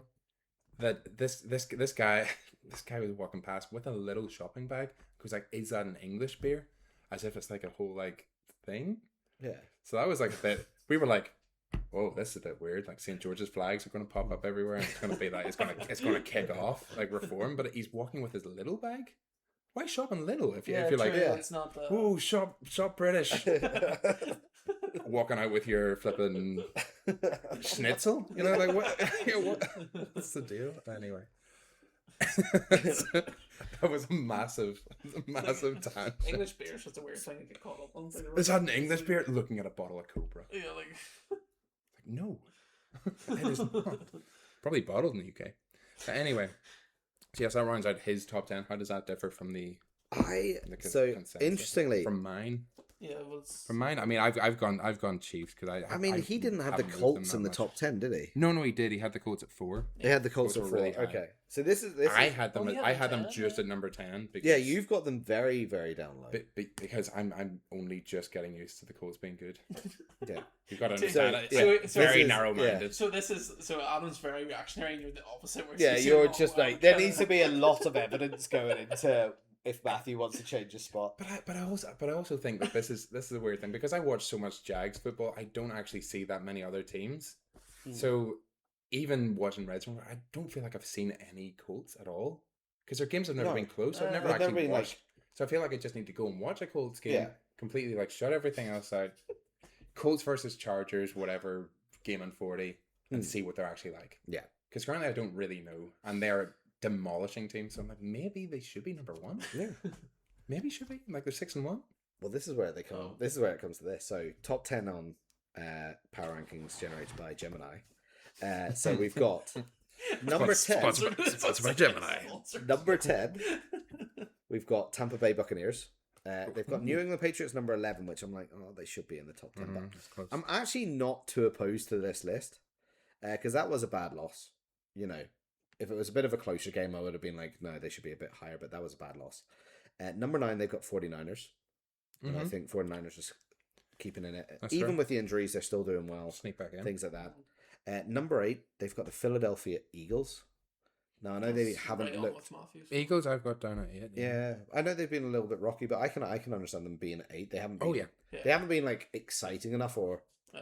good enough. Like, okay, Jalen Hurts had a phenomenal game on Thursday there. Like, that was great to see the sort of Eagles passing presence come back. But this is another one where I don't react too No. much. So whereas like a lot of people would have panicked when they lost a couple of games and everybody starts like AJ Brown's arguing on the sideline. But if they do another game like that and they sort of blow the team out the water, Jalen, Hurts has a like phenomenal game passing. I'm like, okay, they might be back. They might jump up a couple of spaces. Trying to think who they're playing this week. But yeah, Number Giants at home. Number 7, Buffalo Bills. Fair. I think that's a fair one for them. I think at the start of the season they looked elite, and then they dropped pretty quickly when they lost 2 off the bounce. And that Falcons game was a bad loss. That was a shaky one. Seattle Seahawks number 6. Seahawks 6. Okay, cool. Green Bay Packers number 5. Packers jumping up to 5 is interesting. LA Rams going into number 4. Now, don't forget, Packers have only lost one game. I know, it just... Adam has the Packers. This is controversial. like Adam has them down at 12. I think that's too low. That's not long, For a like that. one-loss team, Especially that's too low. I wonder why he has Seahawks so high then, compared to... The Seahawks have looked really good. Like, I've got them at 5. I've kind of had them I had them sitting at 5 last week as well. They've just been really... I will tell you why Adam's got the Seahawks so high. Because he's got that rookie wide receiver on his lineups, on pretty much all his lineups. Was rookie or second? Or Jackson, Smith and Jigba. Yeah. Got him on his lineups. Every single one of them. And Sam Darnold used to play for the Jets, so he's like, yeah, I'm gonna put them up. It's entirely emotional. Entirely emotional to be that high. Man, I feel like we should be backing Adam's power rankings up more than this. No, I like the he's an emotional being. Especially when he's not here to argue them. Yeah, but the funny thing is, though, if he could pull out all the stats to convince you why it is the case, but when he actually comes down to writing the list, there is a bit of emotion at the end of like... You should see the notebook. Oh, I know, it's mad. Like, you can't say it's not about emotion when his comment is, I'm not taking the Chiefs off until the Patriot or the refs stop cheating. Hey. That was based off facts. Zero flags in a game. So number 4, LA Rams. LA Rams, yep. I moved them from 4 to 3 this week, but I had them close. Adam didn't have them. Adam had them at 8. Yeah. It's controversial. So Matthew, the team that you had was it 12? Have you noticed they haven't even come up yet on this? Wait, what? Was it the Colts? Oh, I had them at 10. 10? Yeah, they haven't even come up on this list yet. Oh, I can imagine they're number 1 based off record alone. Kansas City Chiefs number 3. Ooh. Did they take into account the referees? I don't think they have. I don't think they have. But I think the Chiefs are starting to look like their elite selves again. They had a rough start. They had a few losses. Yeah. But now they're, you don't... Mahomes had he's been brilliant for fantasy this year. Just like some of his but he wasn't that great at the start. Like the first couple of weeks, he was. He wasn't. I was going to say if you can bring up his stats, but he's been fairly consistently top. So I had him in our whatever, but yeah, he's been rating really well. So 26, 22. His loss was 13, but that's only 1 week. Every other week he's been above 20. Yeah. Actually, the last 4 he's been above 30. Though our score a bit different than that, isn't it? Yeah. Oh yeah, that's the card in the mic's a bit different, but he's been crazy. Most weeks he's been 25 to 30 kind of points, which brilliant. Then Detroit Lions number 2. Number 2. And I think that's fair for Detroit. I think Indiana Jones number 1. And then the Colts are number 1. Colts are number 1. Colts are number 1. Fairness, I think but they've only lost 1 game, and they've kind of, as you said, you haven't seen a lot of them, but they've. And you know why you don't see them on Red Zone? Because Red Zone only shows you exciting games. Oh, yeah. It only shows you sort of when it's competitive. See, whenever it blows up, they don't bother with it because they'll show you like a highlight being like, oh yeah, by the way, the Colts have scored a touchdown here or something like that. But who was their loss even against? It was against the Rams. This is why the Rams are a top 5 team. Yeah, definitely. I think they're top 5. Because it was a good back and forth kind of game, and the Rams just about kind of eked that one out. But yeah, no, the Colts I should be a lot higher on them than I am. And it's a shame that the Jags don't play them until week 14, so I'm not really going to know what they're like until where do you see my week 15 power rankings? That's Colts jump to number 1 because they blew us out by 50 points. But yeah, no, that's fair enough. I suppose any interesting ones in the middle. Adam kept the Jags probably fairly standard, about 18. Most people have them about 18. I reacted, put them down to 20. The Bears climbing up to 16. Big one. The Cowboys climbing all the way up to 13, which is quite a bold stance to take. If the Cowboys had a defense, they'd be in the top 10. This is true. If they had it's not like they're not putting up points or they're not staying. Their fantasy points are crazy. Most of their top people. If only they had an elite pass rushing defensive talent on their roster, wouldn't that just be incredible? Imagine if you've drafted somebody to be an elite pass rushing talent, and then you wouldn't do something silly like trade them away to a competing NFC power, would you? Like that, you wouldn't do that. Oh, right, okay. That's the whole Michael Parsons, Micah Parsons argument. Oh, divisional rival, or conference rivals, which have put you out a few years as well in playoffs and things like that. Not only arguably their best defensive player, arguably like a top 5 defensive player in the league. You trade him away. Not even the best defensive player. The best player on that Cowboys team. Mm-hmm. Yeah. Like, they got rid of their best player. Yeah, so they could free up money to pay, I don't know. Joe Bloggs. Yeah. Well, give Dak $65 million a year. It's more like giving Trayvon Diggs like over $20 million a year. Like these are the kind of wild decisions they're making. It's not sensible. There are guys on that defense being paid big bucks to not do anything. Whereas you could just have given Micah Parsons money. But we'll see. We'll see what they do with the draft picks in later years, but that doesn't help them this year. No. Dak's getting older. Oh, Adam has shared the Sporting News power rankings? Where are we looking at this? They have the Colts at 5 though. Yeah, they have the Packers at 1. Packers at 1 is an interesting one. Nah, come on. 49ers at 2. Eagles at 3. Eagles at 3 in that one. Chiefs at 4. Colts at 5. Bills at 6. The Lions being that low and the Rams being that low. This guy John Mack has my Lions at 7th. Really? Yeah, that's just offensive. That got a like. Somebody liked that comment. The Lions are better than the Packers. And Julie Ryan says this has to be a joke coming from a Packer fan. Yeah. I'm a Packer fan, and that's and even you think that might actually be just for the laugh. Like, there's just no It's none of that is. I mean, this is something that I probably wouldn't say to anybody in the industry, but 90% of that stuff's done clickbait. Aye, has to be. Yeah. So it's like, ooh, look who had the Packers at number 1 in their power rankings. Let's click on it and see. Yeah, just to get the odds. I've released my power rankings. You'll never guess who's at number 1, and then you click into it. You're like, what? Yeah, that's just nonsense. This is crazy. Just want you to stay on there to see the adverts and all that. Like Tom Brady started doing short videos. Benching used his power rankings. I didn't see those. He has. Yeah. He did like a top 5 power rankings. I know he did one last week because he had the. Who did he have? He had the Colts at 2 and he had the Bucks at 1 last week. The Bucks, which is, I had Bucks at. A lot of people had the Bucks at 1 last week. I mean, I think I had the Bucks quite high. I think I had them as 1. But then they got run over by the Lions. With all the injuries and things like that, you can kind of, but even the Lions, it's whether you, it's whether you read a lot into the injuries and you like project for the future and go like, okay, when they're fit, yeah. But you can say when you're fit, and then Mike Evans goes and breaks his collarbone. You're like, well, when are you going to get fit? Yeah, when are you going to come back? But then also, like, we give the Bucks who are like, oh yeah, no, they had a lot of injuries, got to give them a bit of a bye. But then 49ers do the exact opposite. They've got all the injuries and continue to excel.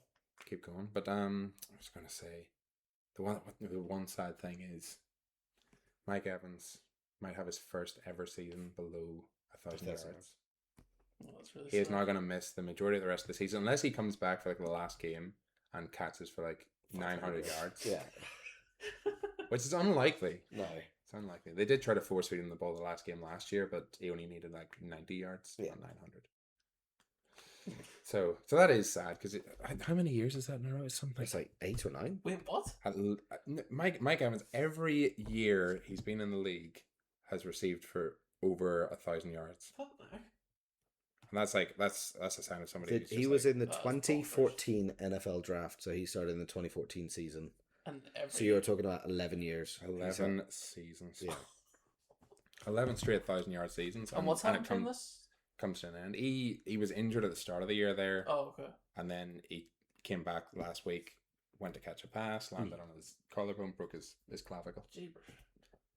So yeah, that's the end of it. He might come back, but it'll be way at the end of the season. And 140 yards this year.